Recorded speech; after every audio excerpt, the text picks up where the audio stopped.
হিসাবের বই, এটাই জীবনের চূড়ান্ত সিদ্ধান্ত। যে সৎকর্ম করেছে তার বই ডান হাতে দেওয়া হয়।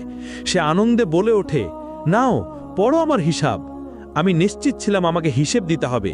আর যে মন্দ কর্ম করেছে তার বই দেওয়া হয় বাম হাতে, পেছন দিক থেকে। সে উন্মাদ হয়ে চিৎকার করে ওঠে, হায় আফসুস, যদি আমাকে বইটা না দেওয়া হতো, যদি আমি আমার হিসেব না জানতাম।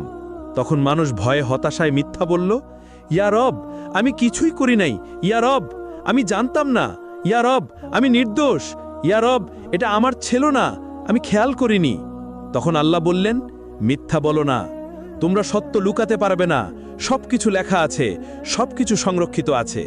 তখন হঠাৎ মানুষের মুখ সিল করে দেওয়া হলো, কিন্তু মানুষের হাত কথা বলতে শুরু করলো।